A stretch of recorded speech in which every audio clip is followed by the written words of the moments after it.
Welcome to the Prepare to Shift for Leaders podcast with Dr. Paula Maddox, where each month we explore cutting-edge leadership strategies and best practices that you can apply immediately. Dr. Paula draws from extensive experience working a career with the U.S. federal government and coaching C-suite leaders, executives, and managers from Fortune 50, 100, and 500 companies across the globe. As an author and seasoned executive leadership coach with a doctorate in strategic leadership, Dr. Paula has coached leaders in the U.S. and over 57 countries. By the end of each podcast episode, you'll walk away with proven strategies to lead more effectively, enhance your executive presence, and amplify your leadership impact and influence. Becoming a strategic and impactful leader is challenging, but it's absolutely achievable. Dr. Paula is here to guide and support you on your leadership journey. Here's Dr. Paula. Hello, and welcome to the Prepare to Shift for Leaders podcast show. This is a new podcast on how to prepare leaders globally.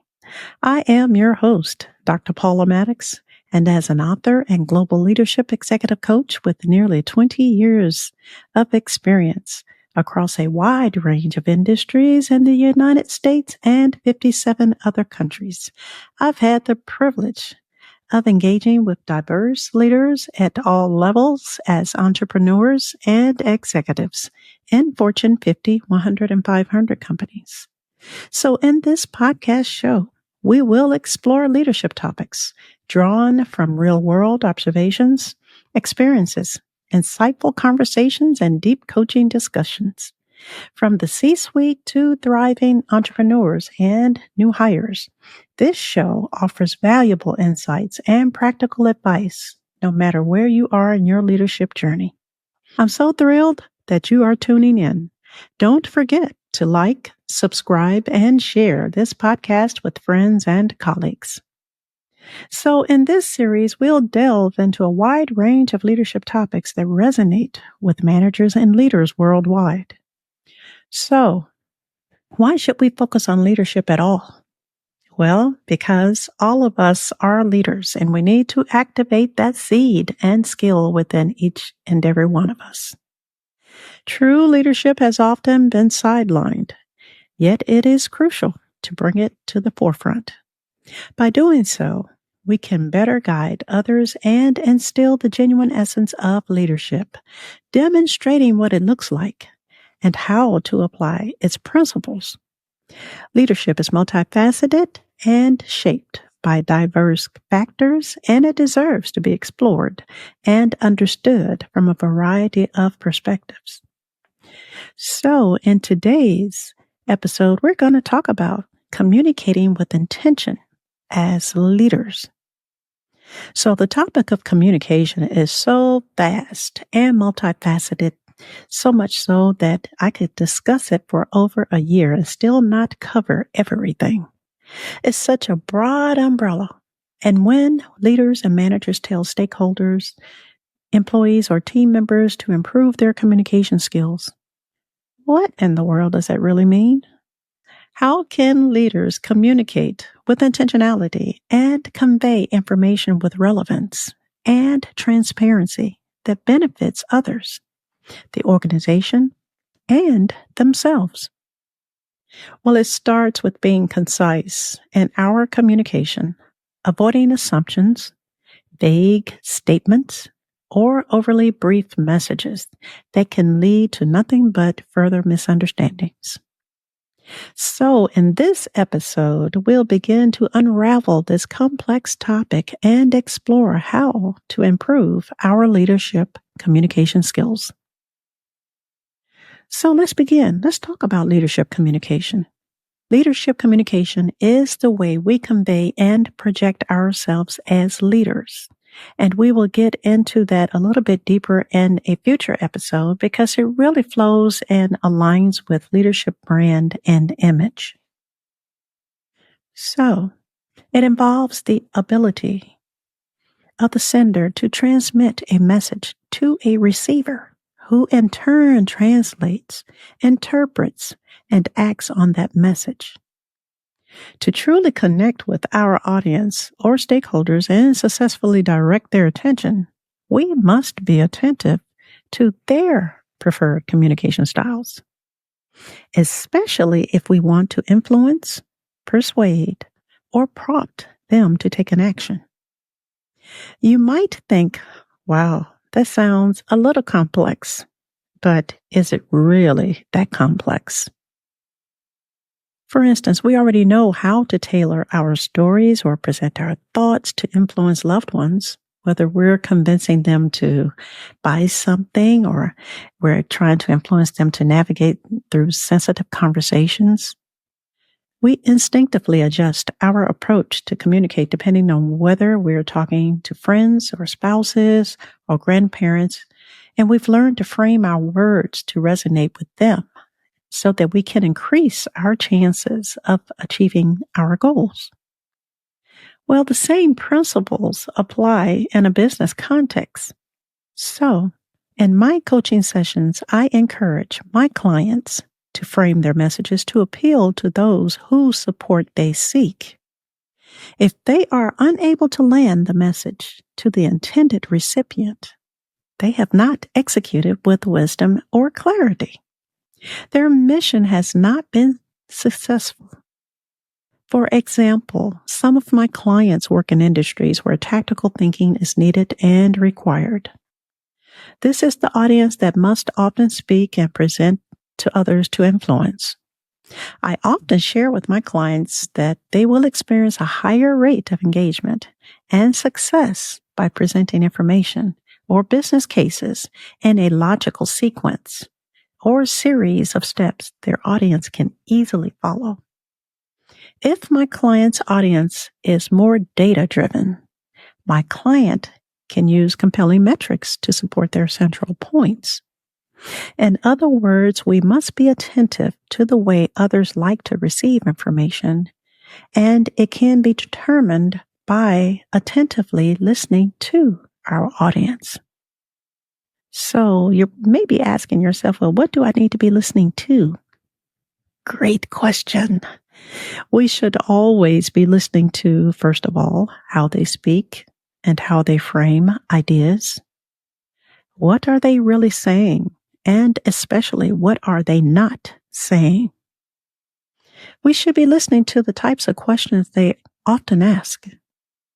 Because as humans, we typically ask questions about things that are most meaningful to us and about the things that are most important to us. So what goals and objectives are most meaningful to my audience? So while speaking and presenting to your audience is very important to really take the focus off of ourselves and to place the focus on the audience or the recipients or the people we're trying to influence and persuade. So, in other words, there is a benefit of simulating a 3 Michelin star chef who crafts a meal based on the palate and preferences of the guest at their private executive dining table. Pay attention to the palate of your audience. It will determine how well they digest your ideas and information. So effective communication skills have always been important, but digital technology and the pandemic increased our awareness of its importance by improving our ability to land our message with clarity and hit the mark.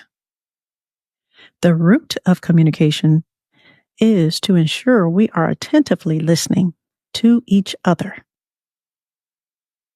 Another interesting fact to consider is the information that was recently published in 2022 in a Harvard Business Review report, which explored the relationship between gender and the communication styles based on the concreteness of English words and the linguistic models that focus on different parts of speech.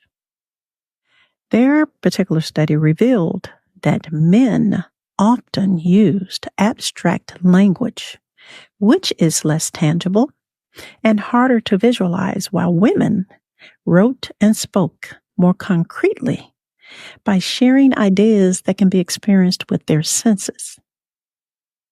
So here's an example of this. When speaking in abstract terms, a male CEO may state, "Well, we will open the conference with a 6-minute introductory speech." Period. When speaking in concrete terms, a female CEO may state, "We will open the conference in a way that will engage the audience with excitement and high energy." Because women tend to be more detailed and descriptive as strategists, which will often be ignored or discarded by their male peers and decision makers. Okay, so dive in a little bit deeper. Harvard Business Review's research continues by noting a pattern between male and female leaders. Male leaders use big picture language, which is not unusual because they are visionaries, while female leaders described specific actions and plans on how they will execute in scaling the business. Therefore, male leaders are often perceived to be more powerful leaders because of their abstract language, and female leaders are often perceived to be a better fit for managerial roles because of their concrete communications approach. However, please note that neither of these alone are sole criteria for competence. It just shows how communication plays a pivotal role in perception and a critical role in establishing leadership image and brand, which we will talk about in a future episode. And then when you take a moment to think about how the genders communicate, and you take it down even to a personal level, and pay attention to it, women around the household, the wives, the mothers, speak in more detail because they have specific instructions for everybody in the house, sharing how they want things to be done in specific terms, especially when they send someone to the grocery store. They will send you with a picture, they will send you with a list, they'll send you with a poster board full of samples if they have to, because we're very detailed about what we are needing. If a male sends you to the grocery store, they say, "Oh, just pick up da da da da da." Well, any particular food item or anything found at the grocery store, you may find a whole aisle full of that same item in so many different brands, so many different flavors, so many different everything. And you just snatch one. It may be the one that person wants, and it may not be. But they've spoken in such abstract terms that as a female, you're telling me that you don't really care what I select. However, when a female sends you to the grocery store, she's more specific about what she is needing, and there's a particular brand she wants and needs for a particular purpose. All of this type of communication plays out daily in the business environment, and we need to start paying more attention to it. And when we're not clear on what someone is asking or wanting, this is where we need to be courageous enough to ask more strategic questions. We need to make people accountable for what they are asking and wanting by asking additional questions to clarify, to make sure that we are eliminating as many opportunities to miscommunicate as possible. So let's continue on. Let's take a brief moment to speak about the intent and the purpose of communication. So according to communicationstyles.org, there are four types of communication intentions. We typically want to persuade and influence through intentional communications to achieve one of four things, according to this report. The first thing is typically we want to communicate with intention and persuasiveness through, number one, control. That big C word, control. We want to achieve a specific outcome. Therefore, we want to limit the debate and discussion around the topic. We may sense tension or opposition around our idea or information we desire to share, so we aren't confident in sharing our viewpoints. We make it brief. Number two, defend. We are heavily invested in our idea or belief. Therefore, we fight for it, and we don't want to give an inch. Or sometimes we are emotionally triggered and feel a need to protect our position. Number 3, relinquish. This is when we're open to surrendering our position to accommodate a greater goal, or simply because we're just emotionally and mentally exhausted from prolonged dialogue on the same issue. In other words, we're tired of everybody beating the dead horse. Sometimes leaders over-index by relinquishing early because they want to please others. And this is where we shift into the phase of being a people pleaser. It brings on another set of problems and concerns all on its own. So the last one, number 4, is affirming. We will be willing to listen and ask strategic questions with the intent of understanding others. So, how do we communicate with conciseness and intentionality and purpose? And if you notice, I put in that word conciseness because that is a true buzzword these days. Everybody, especially leaders, want you to communicate to them with conciseness. And a lot of times they will directly and specifically ask that you do that. And it leaves a lot of leaders, confused, not sure, okay, what does that mean? What is my leader really asking for? And how do I do that? Let's unpack it a little bit. So, as I mentioned before, I coach weekly with clients located all over the world. And another common topic that they bring to our coaching sessions is the need to speak with conciseness. Since the pandemic, we've noticed how everything appears to be accelerated. And often leaders are asked to share and unpack complex information or make a presentation to leadership in anywhere from 2 to 6 minutes. Now that's accelerated. However, the expectation has been set and the leaders are required to meet it. So when we're asked to do that, what in the world do we do? Well, first of all, receiving this type of request sometimes feels like a gut punch. But we should not be shocked. Because according to Dr. Gloria Mark, who is a professor of informatics at the University of California, Irvine, she has done research and she's noted that our attention span is shrinking considerably due to unending sources of distraction, such as being tethered to digital devices. In 2004, or approximately 20 years ago, the average attention span on any screen was approximately 2 to 2.5 minutes long.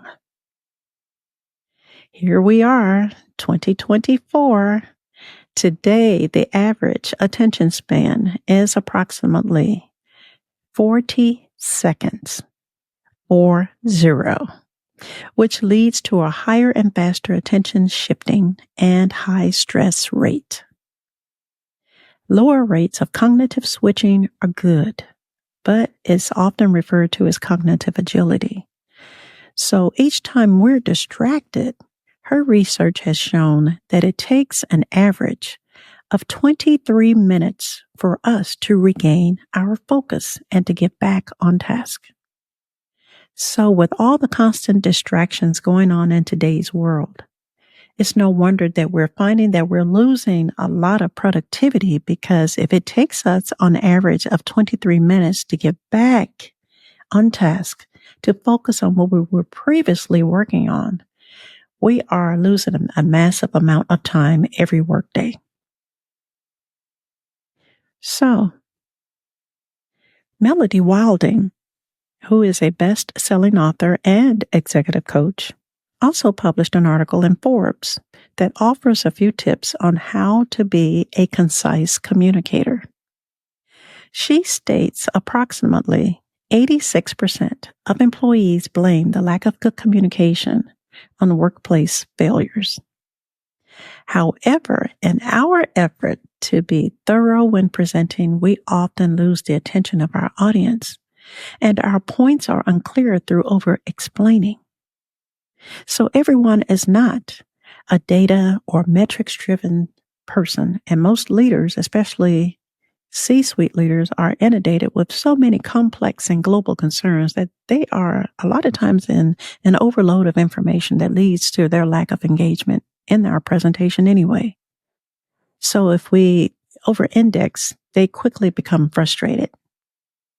Their time is quite limited, so it's like going to a restaurant when you don't have much time. You typically will skip the appetizer and go straight to the entree. In some presentations, this is what we may need to do. So, what can leaders do to practice and learn concise communication skills? Here are a few tips from Melody Wilding, as she shared in that Forbes article, and I'll leave the web link in the episode notes so that you can take a look at it yourself if you are interested. Her first tip is, do whatever you can to prepare your briefing in advance. Create short and concise talking points and anticipate objections and questions. Have supplemental information and data available at your fingertips that you can provide when asked. Or have a list of FAQs, or what is frequently asked questions, available for the benefit of your audience members, because it showcases your strategic thinking skills. Tip number 2, if it's acceptable in your workplace culture, provide pre-reads prior to the presentation. Pre-reads allow leaders to unpack additional background information with supplemental analytical data at their convenience.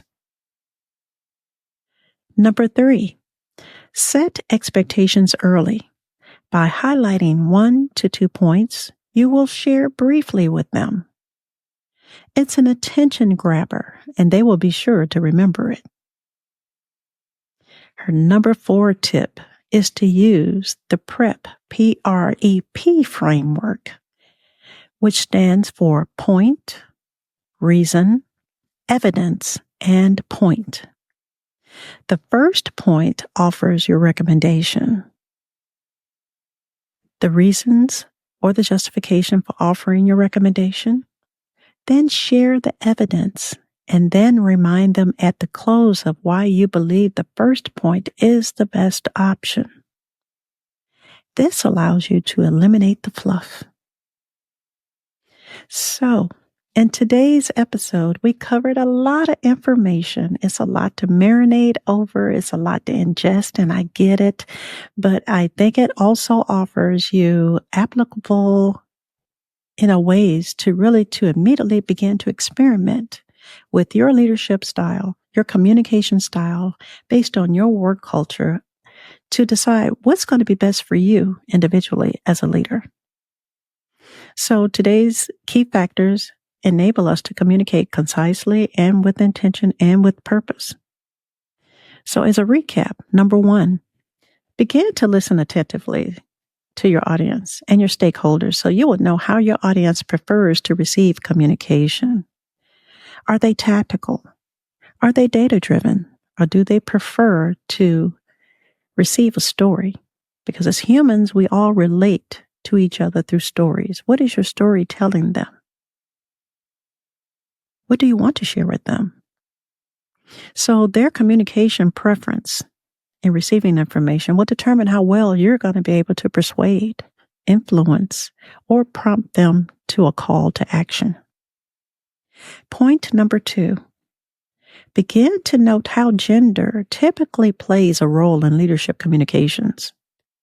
Male leaders speak in abstract terms, so others are not burdened with details. Female leaders lean toward a concrete communication style by sharing a detailed step-by-step process, which often leaves the audience a little disengaged. So we have to put a little something in there to kind of get them engaged and keep them interested. Point number 3. Understand that the average attention span has decreased from 2.5 minutes to 40 seconds. Therefore, being concise is typically the order of the day, especially when you've been only given 3 to 6 minutes to present to your leadership. And point number 4.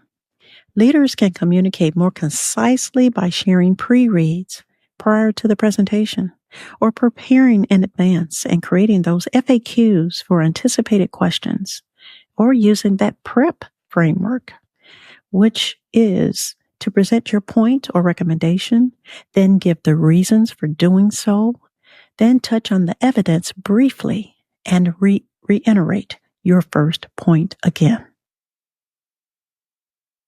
Thank you so much for tuning in to today's episode. If you found this leadership content valuable, don't forget to follow, subscribe, share, like, and leave a message. I'd love to hear your thoughts. For more information about me, your host, Dr. Paula Maddox, and the resources I offer, head over to my website at www.preparenumber2shift.com. There you'll find my book titles, blog articles, upcoming events, and the option to schedule your personalized leadership coaching sessions with me. And don't miss out. Join my mailing list for exclusive free coaching sessions and grab your free downloadable PDF titled Leadership Communications, the Top 5 Tips. This powerful resource offers sustainable strategies to instantly elevate your communication as a leader. Essentially, it's a 30-minute coaching session's worth of insights, but at no cost to you. So visit www.preparenumber2shift.com today and keep leading well. Thank you for tuning in to another episode of the Prepare to Shift for Leaders podcast with Dr. Paula Maddox. Be sure to join us again on the first Monday of every month for more powerful leadership strategies. If you enjoyed today's episode, please don't forget to follow on Apple or Spotify and leave us a glowing review. For more information about Dr. Paula and to download her free PDF titled Leadership Communications, the Top 5 Tips, please visit her website at www.preparetoshift.com. That is prepare, the number 2, shift.com.